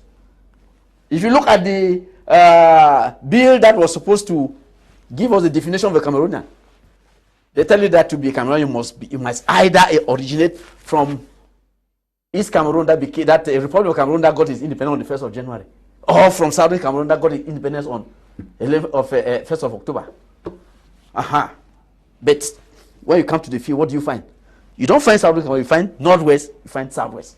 You don't find Republic of Cameroon, it is the whole territory that is given the name of Republic of Cameroon. And this is causing discontent. So we are telling the people that you should rally behind a party that stands for the truth, that shows you a road forward, a road that will enable you to live in prosperity, like my big brother here is saying. Stop destroying your own buildings, stop killing your own children, stop damaging your children's future. Put something on the table that satisfies everybody. And that would be a better Cameroon. Thank you very much. You're welcome. That would be a better Cameroon. Yes, of course, eventually that would be a better Cameroon. I think where Barrister Ashu did not get it right was when I said to the people, remember we had to make it in the context of the ongoing crisis and the people who are being touched by this crisis. That where is the Reform Party to mitigate the effect, or to see, or where is the Reform Party in ensuring that these people also they get an information? The truth is we have different mediums, that's for sure. However, if you were to speak to Peter through a medium that Peter doesn't go by, eventually your information will not go to Peter. So yes, that should be an affair to try. You help him. Yes. You should help him now privately. Okay, please. Thank you. I know he legitimized what happened. The hand picking of people in Yaoundé. to represent Bamenda and all the other places. You were legitimizing that. Nobody voted there. You know it yourself. Please. Thank you. Senior Barrister. Yes, sir.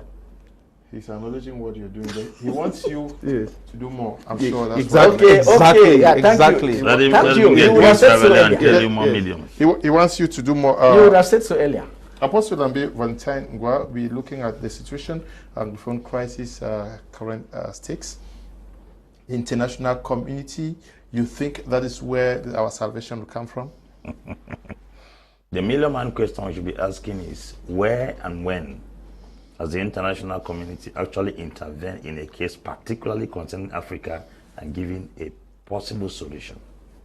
We've had several crises that if I start giving analysis now, we might leave this place next month. No, go on. We are here to learn, please. Okay. We had a crisis in Rwanda. The genocide that took place in Rwanda. These international communities were all existing.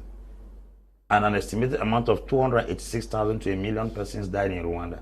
Who sponsored the machetes that were used to chop off the heads of the Hutus, the Tutsis by the Hutus? It's France. That crisis lasted for how long? And how many persons died? At the end of the day, how was the crisis solved? Did AU or EU or United Nations or La Francophonie or Commonwealth step into that particular crisis? No. We had a crisis in Sudan. People died for years. How was the crisis solved? Did you ever see any of the bodies we are mentioning came into play to solve the problem? No. We had crisis in Sierra Leone. People died in their numbers. Crisis in Liberia. They died in their numbers. I mean, we can go counting crisis upon crisis upon crisis. We have had series of coup d'etats in Africa. We have not seen this international community step into those particular crises to bring solution. Cameroon will not be different. The impression that some community will live one day, I saw something like the Cohen, I don't know if it was a false or a true Twitter, saying that it's time to extradite all the separatists who are in America for frustrating children. It was fake. It was a fake, that Cohen posted, because I know a lot of things are circulating on social media. Now, the issue is this. Let us learn from history. Where on earth in this Africa has any of these international communities stepped into a crisis and bring solution? They haven't. That's the reason why this series of coup d'etats are taking place in West Africa. But the implication is, okay, if you think the international community cannot step in to stop the ongoing crisis or the war, it means we will have to solve it ourselves. Definitely. Which means that if nobody is ready to back down, it means we keep fighting. They fight until one person wins. That's the implication of what you're saying. That is what I'm trying to say. And the fighting, nobody will ever win. Because even if tomorrow the Ambers happen to surrender, the cost the government has incurred in the crisis will not be a victory. Yeah, but the U.S. Congress has spoken about it, the EU Parliament and the rest. You keep getting us worked up with this U.S. Congress. There's something called diplomacy, international diplomacy. They are not supposed to play indifferent. They are considered as a world police. They must say something. Do you think it's above America to step in with only American forces in one day in this country and hold the crisis? Then talk to America being the chief coordinator of the United Nations. No, but Barrister Ashu assured us last time that He said 6 months time. I told you that thing was just a farce. What he was saying was drama. 5,600 forces were stationed in Darfur in Sudan. It didn't stop the crisis. I'm talking a case where United Nations forces intervened and were positioned in Darfur, in Sudan. The crisis did not stop. We are still to see the first blue helmet in Cameroon. I mean the first blue helmet. There are UN guys in DRC. UN guys are there to collect. A UN car. Been there for many years now. Some assaulted somewhere around Kivu in the northern eastern part of DRC. It was Diamond that came out of that UN car. It wasn't UN peacekeeping force. It was UN officials that collected Diamond. I'm not talking about UN visiting the place. I'm talking about the Blue Helmet, which is a UN force. There were 5,600 UN forces in Darfur in the days of Omar el-Bashir. during the Sudanese crisis. They were present there, but the crisis was at its peak. What was the essence? I'm talking about French forces being stationed in the G5 Sahel, controlled by Chad, Niger, Burkina Faso, Mauritania, and Mali. Yet the borders of all those countries are very porous. That's French forces stationed there. I'm talking about UN forces stationed at the coast of Somalia. And there are sea pirates doing atrocities in the coast of Somalia. What are you telling me? What's the essence of all those forces? I'm talking about Africa Command, positioned in the Horn of Africa. Yet Tigrayan forces are fighting against Ambe. What's the essence of all those forces in Africa? It is important Africans come to understand. You see, I am 100% in support of what is happening in West Africa, the wind of change blowing there. I sent a video 2 years ago. I said all these military forces who are defending aged dictators in power should not pretend to us that they are fine. Because they are not even feeding well in their families. Some of them are chased out for rent. Some of them cannot even sponsor their children in good schools. Some of them cannot even sleep and sleep better. Their wives are abandoned on salaries that cannot even sustain them. Yet they keep carrying guns to defend persons who are living ostentatious life, flamboyant life, living in luxury, and then they should not pretend to us. All these gendarme, police, military across the African continent should not be fighting as if they are gaining something. The young ones who are fighting in Uganda, they shouldn't pretend to us. They are not fine. I've seen a lot of hungry police people, hungry gendarmes and hungry military people. Yet they are carrying on to defend who? To defend who? They shouldn't pretend to us. I sent that video 2 years ago. I'm sure they begin to understand that they too should stop playing the piper. And they should stop dancing while others are playing the pipe, the tune. I have said it. If you go and ask somebody who is standing at the war front as a military man to fight, sometimes the children have not eaten because the salary they are paying him for fighting is not even something. Yeah, but I wanted us to look at the international community. Yes. Senior Barrister. Yep. Yes. You assured us, I'm sure you were part of that program. Yes, Mr. You said Mr. Leo. 6 months. Yes, Mr. Leo. You see, I want to differ from what Apostle Ambe is saying, because it is not all peacekeeping troops that are involved in looting. If he wants to tell me that all are involved, I want him to tell us what Cameroonian troops that went to Cambodia brought home.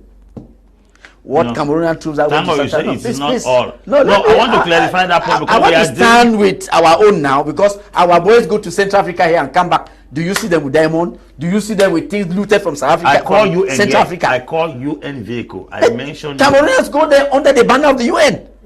Yeah. They go under the banner of the UN. Yeah, please. Let's So no, he is trying to paint a very black let us not deviate and glee image of what is happening.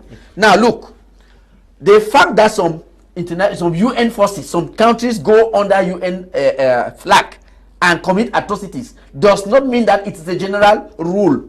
It's not a general rule. Okay. Some people go there and when they see mineral resources, they steal, they loot. Yes, but the general rule is that when enough is enough, the UN will step in and say, there must be peace here. Okay, I remember when Mr. Thibault Nash... Barrister, I hate floating information. Tell us where these your UN forces have stepped in Africa and bring peace. Simple. Mr. Leo, give us analysis. You see. Let him learn. What he is saying, he is addressing what I have said. You're going to react. You're going to react. Yes. Just take note. Yes. Mr. Ambe is talking as if diplomacy is something that is done in the marketplace. You have to know. We have to put in mind that diplomacy. One of the rules of diplomacy is that it is discreet. Diplomacy is discreet. You don't announce diplomatic action. I was talking about Thibault Nash. He once said after Sudan or what they are now going to take care of another country and Cameroon. He said so. Except you want to say that he never said that type of thing. Now, when the CIA wants to act, it does not announce its actions. They go down, finance social groups, finance all sort of places, and you only see the reaction. Look at what happened in Poland. From the shipbuilding workshop, you think it was the Polish people who got up. It was the CIA that pushed these people from the shipbuilding workshop, and eventually they took over the whole country. So what you are saying is that the international community could use unorthodox methods to push for. They have their means. They have their means of action. But that is more of destructive. I'm talking about. No, it's not destructive. I said diplomacy is not something. I'm talking about the situation of conflict. Yes, diplomacy is not what you announce. Yeah, we are talking when they come, look, they can come and engage the state actors without letting you know that that is being done. To enable them to save face, because no country will be happy to be seen as having backed down or piped down. They engage them and get the people to effect meaningful change. Or if the people don't want to do so, they back up the groups that there's so many. Like this coup d'etat you see happening. You think they just get up, you get up one day and have a coup d'etat. Now, in Mali, Goïta spent how many months in Russia before coming back to make a coup d'etat? Talk now, you say that nobody can bring change. Goïta was trained in Russia. When he came back, he made a coup d'etat. Who argued that one? Yeah. You don't argue. Okay. So, is Russia part of Mali? No. That is international community, sir. That is international. Look, it is possible for those big countries that see their interests to step in and bring about change. Okay. Now, I just want to take it from the point of talking about seeing their interests. There, you will still realize that they are not coming to solve a problem. We are talking about having a genuine solution from the international community.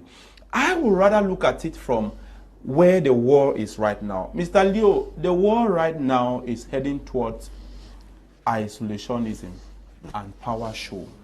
If you look at what Russia is doing in South Ossetia, in Georgia, if you come to Eastern Europe, you look at what Russia is doing in Eastern Europe, in Ukraine, where they have been there since 2014, they have practically annexed Crimea, and as we speak, they have stationed 23,000 military men along that particular area, and they are dictating to the US who should accept who at the level of NATO. Then you will realize that these guys who rely so much on the food, the minerals, the gold, the diamond, the uranium, the bauxite, and the rest from Africa will never set in to solve an African problem. So it is high time for Africans to have this in their head. When Apostle Ambe was asking, where have you seen them solve a problem? I was only smiling because I have never seen them solve a problem anywhere in Africa. Let us take the case of Darfur. What happened at the end of the day when Omar al-Bashir was there? He left after they have divided Sudan, giving the southern parts to the southern Sudanese. Salva Kiir and Riek Machar had to go back again to further divide the little that was given to them by the West. Because they are negotiated. Because they were negotiated upon the division.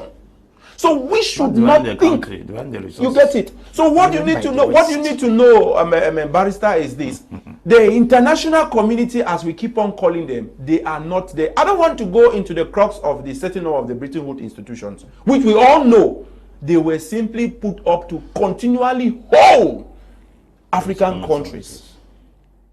So I don't see these guys being a solution to our problem. It is the reason why I will always go back to call on the state to call for a genuine talk where the man in the Northwest and Southwest sit with the state to discuss how to resolve this issue so that we can go back to development. But if you talk about the international community, it's a ploy. And I want to tell you... Are you saying that the US is not genuinely concerned about what is happening in Cameroon? Never. The US is not genuinely concerned. Now, when he talked about the diamond that came up from Kivu, when that car somersaulted, the truth in the matter is, those who are sent to fight, they are the people they use on the ground. But those who command, they know what is there. So, to have seen a Cameroonian who goes to maybe Chad for peacekeeping under the guise of UN, for you to think that he is going there because he loves the Chadians. No, sir. He is not going there because he loves the Chadians. He is simply going there because the person who has that deal with the person who commands him is sending him there for personal gratification. So the gratuities that they get from these things are basically the reason why they go to fight. Yeah, but I'm sure the international community also is concerned. They want to see a stable Central African sub-region. But it will be difficult for them to say, it will be difficult to say a stable state. They thrive in our instability. Good, that's what I wanted to say. Strategy. That is just what their they need. Strength is made perfect in our weakness. But take the case of Cameroon. If you are constantly on the Douala Yaoundé highway, you see machines that are going to the Central African Republic. Yeah. Yes. On which is inscribed. They receive them through our port. UN. Yes. Which means that the international community needs a stable Douala Jamena corridor, a stable Douala Bangui corridor. Yeah. So they need a stable Cameroon to ensure that this you are right. They are capable. They could still lift all what you see come to the port. Let me tell you something. Let me tell you something, Mr. Leo. You bear the cost. This Anglophone crisis hasn't touched the interest of the people you are talking about. Yeah. When it will touch their interest, they will step in. When it will touch their interest, I repeat, when it will touch their interest. For now, we are fighting and they are reaping. They are not touched in any way because all their transactions in this part of the country is not touched. It is not perturbed. Douala is not affected. Yaoundé is not affected. There is not much that French has to do with the south of Go to Libya. When NATO invaded Libya and crushed down Gaddafi, I'm telling you that guns were smoking every day in Libya. Guns were smoking every day in Libya. There was a UN-led government against the protege of Gaddafi. Forgotten that guy's name. Tankers of petrol were leaving Libya every single week to Europe and America while guns were smoking in Tripoli and other parts of Libya. That particular sector where their interest was protected wasn't touched. I think that should be Khalifa Haftar. The rest of the country can fight and kill themselves. Once their interest is not touched, they will keep on doing what they are set to do. Okay. Senior Barrister. Yep. We are 5 years into this war. The international community is still watching, observing, doing diplomacy. Mr. Leo, you see, Apostle Nabe said the interests of the people of the international community have not been touched. I don't want to agree with him. Okay. Sonara, who owns Sonara?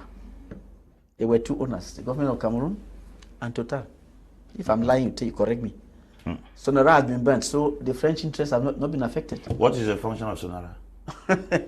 That's a huge multinational, multi-million dollar project that has gone into flames. I just asked me what is the use of Sonara? What was the function of Sonara? Refining oil. Refining crude oil. Which we still export. Refining, you can export or you can sell to where it was giving them a lot of money. It was also giving Cameroon a lot of money. Their interests were touched. Cameroon does not refine crude oil. Well, Cameroon was refining that crude oil in partnership with Total. Okay. So I am saying that if you talk of the interests of the international community not being touched, you are making a mistake. Now, the Gulf of Guinea. You see, every day American warships come, the front warships come here. They want the Gulf of Guinea, which is a major trade route, to be protected. There should be no piracy at the Gulf of Guinea. There should be no instability at the Gulf of Guinea. So they want it. They want a stable Gulf. They want a stable Cameroon. A stable. You remember, Timon once said, "We don't want to create a country that would end up depending, calling us for help." Like South Sudan. We end up calling us for help. They said the creed for total independence is not realistic. Yeah. So if you think they want a stable Gulf of Guinea, what is their interest in stepping into what is happening in Cameroon? Good. Their interest is making sure that the place remains stable. Therefore, now it is not stable at all. It isn't, because don't take these things lightly. We see these Amber boys in boats, heavily armed machine guns. You think it's for nothing? They also see those things. And that place, there is B Maritime, that is perusing that coastline. But you still have these Amber boys coming out with those boats, machine guns. I mean, you know the damage they cause. They will not tell you, but they do cause damage, and that is not to their liking. You talk of the humanitarian corridor that is passing. You don't talk about the UN vehicles that are here that you see inside Cameroon, because you may be thinking that UN is only when they bring armored cars. They are here every day in almost every town, and they see whatever the humanitarian mission sees whatever is happening. And when the time comes, they are the ones who will say send in troops. Excuse me. I must speak now. Okay. You are boss, you are the coordinator, but I will speak now.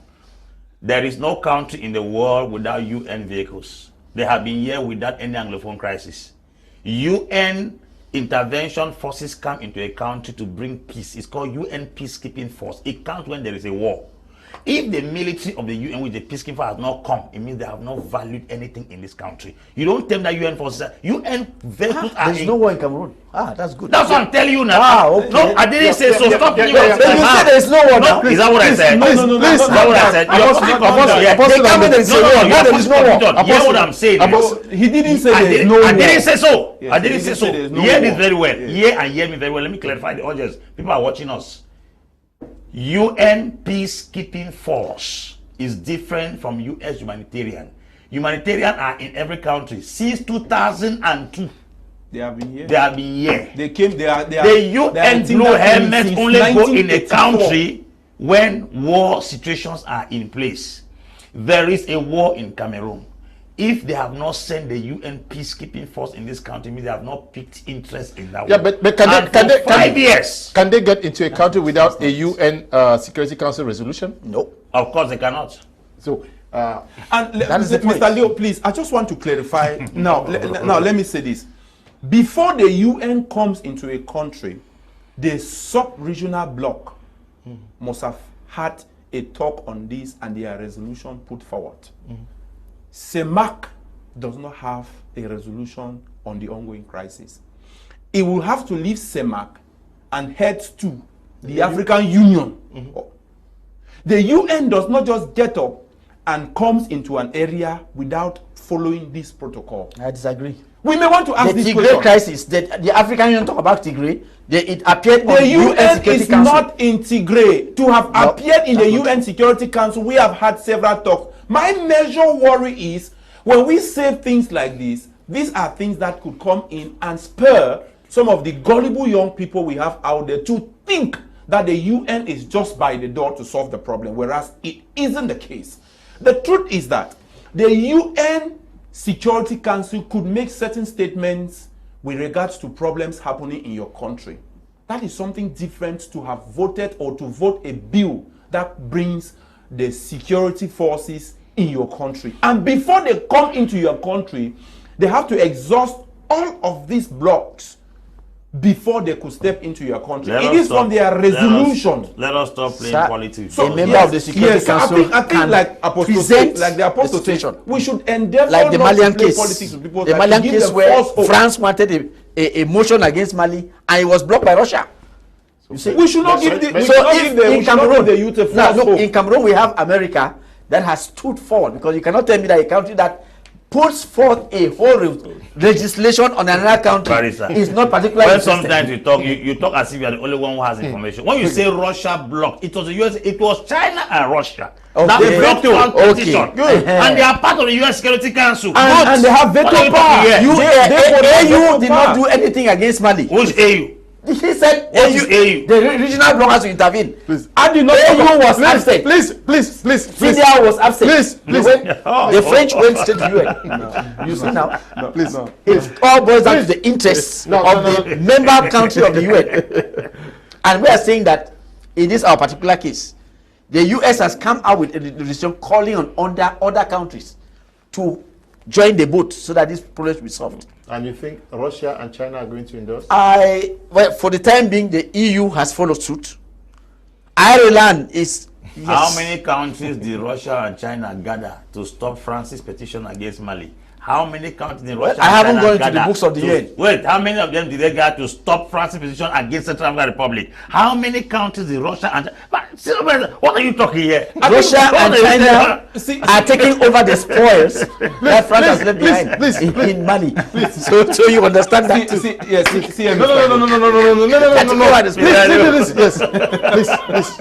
That one is open looting.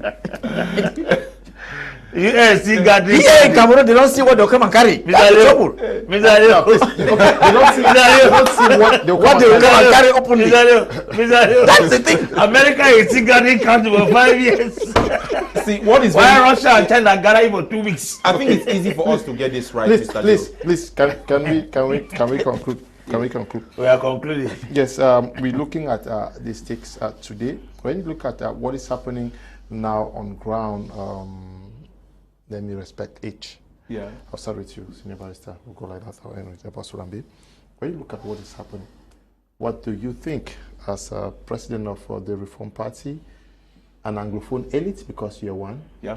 Yes, also speak from that perspective, and a national leader, because your party actually cuts across all 10 regions.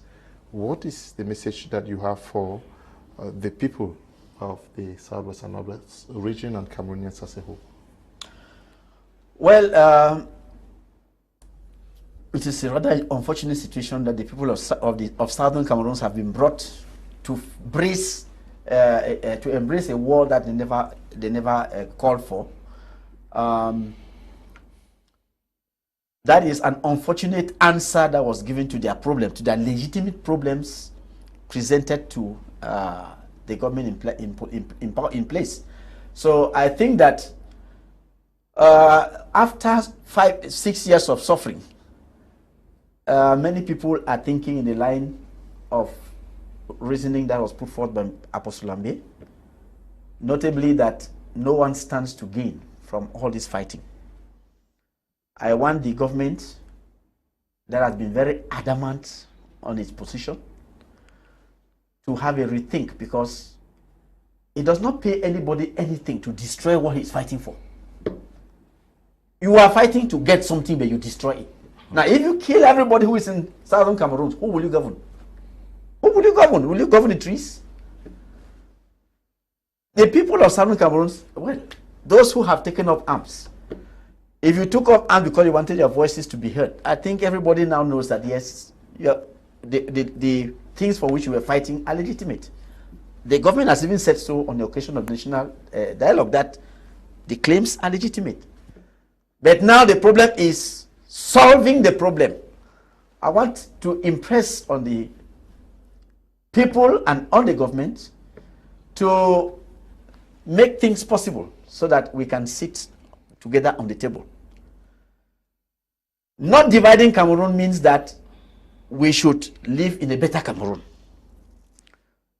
We can live in a better Cameroon by having our various identities respected. I don't need to be called Mr. Tom. I live in Maui and be called Tom to be a different person. Give me my name that you know. Call me by the name you know me. Don't give me a different name. So who is that Cameroonian who benefits from subjugating Southern Cameroons?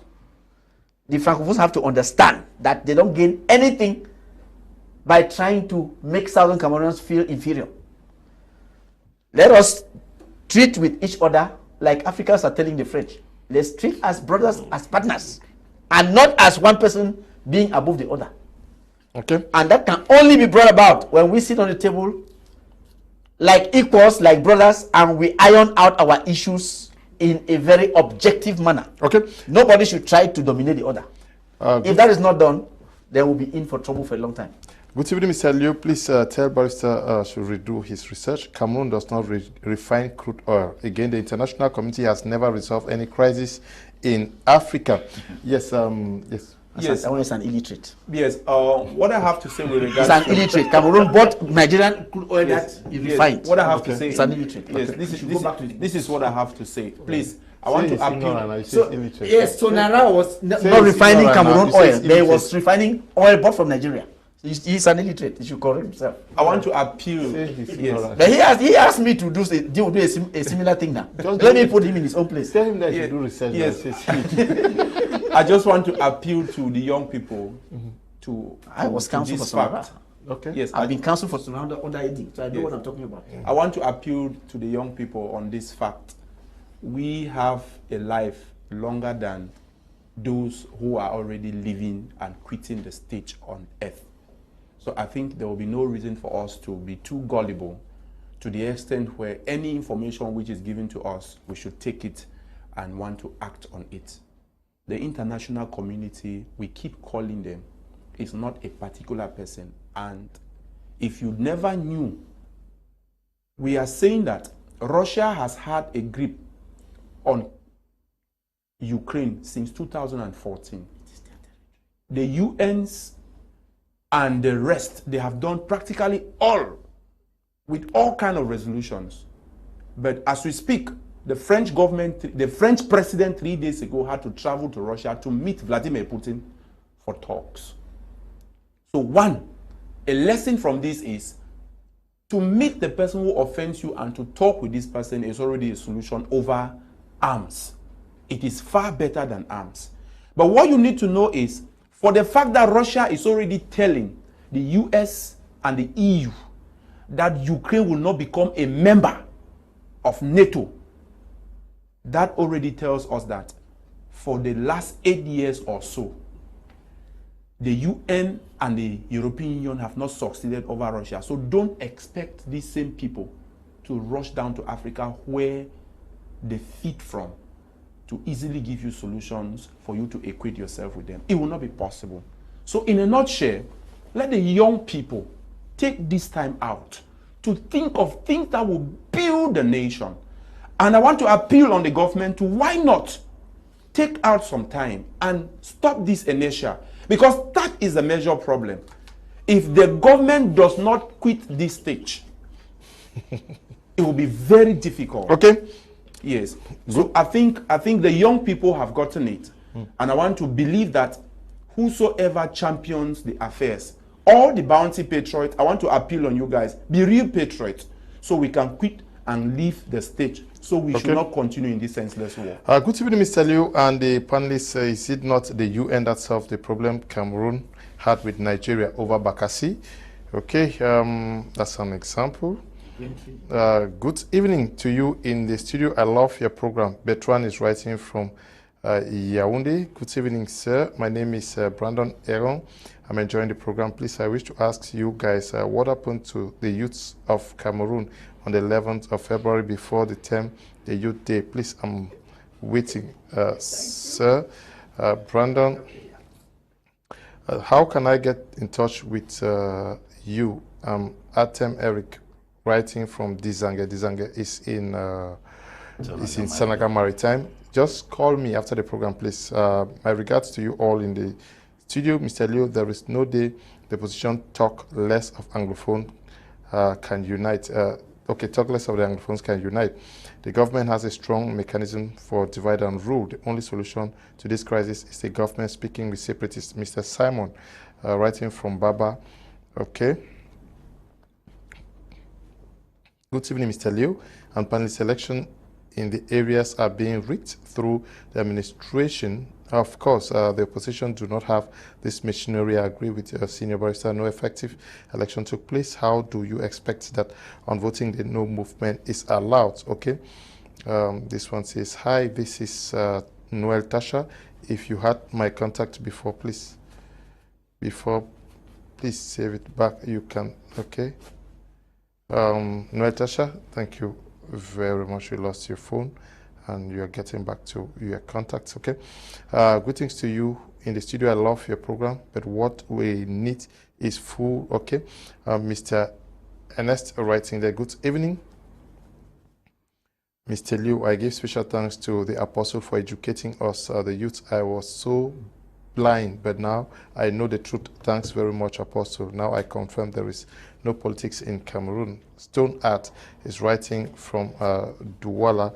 Good evening, Mr. Liu. In politics, they don't call names, okay? Good evening, Mr. Liu. From my own point of view, the Anglophone crisis had no cause anymore. When traveling to Kumba in 2020, I saw a young man whose hand was chopped off because he spoke French in Ground Zero. I see this action very wrong because speaking another man's language is an advantage. Okay. Good evening to everyone in the studio. Please, I'm really enjoying the topic. May the Almighty God bless you all for the knowledge you are giving us. Diodone is writing from Douala. Good evening to you all in the studio. Sincerely speaking, those who benefit from this senseless war are neither the government nor the separatists, but those involved in arms stealing. Derek Walla is writing from Chang. Good evening, Mr. Leo. Greetings to Senior Barrister Ashu. From every indication, there is no real opposition party in Cameroon, so solution to the Anglophone problem cannot come from these parties. Ngwa Leonard is writing from Limbe. Good evening to you. Good evening, Mr. Liu and the educative panelists. When the heads of the Ambe struggling are fighting among themselves, there is just one indication that it's a business, and the boys are just following without reliable shepherd. The more the Ambes are fighting, most of our younger brothers and sisters are leaving the territory, hence incorporating the French way of life and reasoning. There is a great loss to the Cameroon government, but a greater loss to the Anglophones. Let's rethink and put things straight. People will come and go, but Cameroon will remain. It's Nelson Gome writing from Sang Malima. Good evening to you. Good evening, Mr. Liu and the panelists. I'm John from Bamenda. Apostle Ambe, you spoke well, but honestly, it will be difficult for people to understand you. Okay? This one says, good evening to you guys. I love the program. Thank you very much. Good evening, Mr. Liu and the panelists. We are enjoying the program. Thank you. Hello, Mr. Liu and Leonard, guest in the studio. It is very bad. This crisis or the senseless war has crumbled the northwest and southwest regions. Just like Apostle Ambe Valentine said, if you come to Kumbo, you will cry as a baby. May our people, many of our people are the suffering masses and end the war, okay? I'm the John writing from Bangola. Okay. Good evening to all in the house. Thank you for the wonderful topic. Human lives is priceless. I'm texting from Bangem.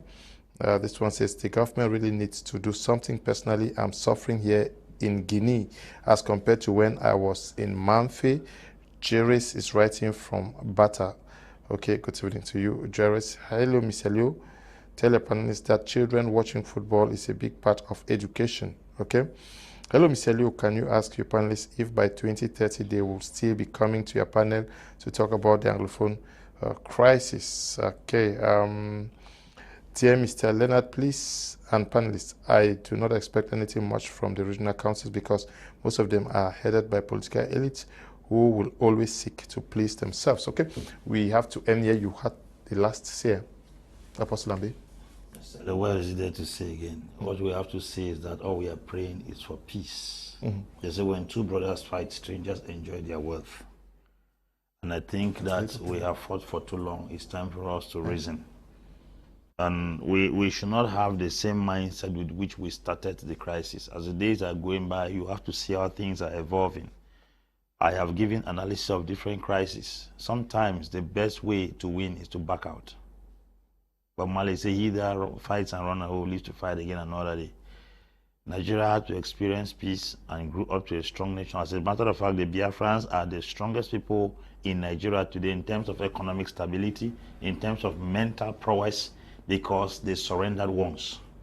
They surrendered once. In 1960 and 1970, the Nigerians, the East was almost annihilated because of the casualties of the Nigerian Civil War, but they were technical enough to surrender. After they surrender, you can't go to Nigeria and compare the West now with the East. You cannot compare the North and the East. The Igbos are the most intelligent and the most successful people in Nigeria. They became so strong because they were willing to surrender once. So sometimes it's not only winning by winning. You have to win sometimes by surrendering. So the government should see what to do in order to bring this thing to an end. Okay, good evening. I don't think there is any problem in Cameroon as Anglophone and Francophone problem. The fundamental problem in Cameroon is corruption. Camden is writing from Brussels, okay? Suremi says, greetings, great minds, keep contributing your own quota. Cameroon shall stand and not fall. Thank you very much, Suremi. Good evening to the crew. I'm Evelyn from Amanda. Evelyn from Amanda, I wish to answer this question on the 11th of February after the First World War, Cameroon. Okay. Good evening, sir. Please, when you say crude oil cannot be refined in Cameroon, do you mean that the refining machines cannot work on Cameroonian soil, or what is the issue here? Luis is writing from Yaoundé. This one says, hello, this is Mike from the UK. I am enjoying your program more than football. Well done. Thank you, Apostle Ambe, for your deep knowledge. I'm educated. Okay. Mike, watching us from the UK, good evening to you. Alex says, good evening, Mr. Liu and all the panelists. Apostle Ambe has always been very objective. Okay. Alex is writing from Douala. We have to thank you all for coming, Apostle Ambe, Valentine, J. Lucas, and also to you, the senior barrister Ashu, Emmanuel. We want to thank the production team, and also you, Tiku Felix, who came in from the Southwest region, Boya to be precise, and all of you who took time off to watch this edition of the program via your respective TV sets and on social media. Stay blessed. Bye-bye.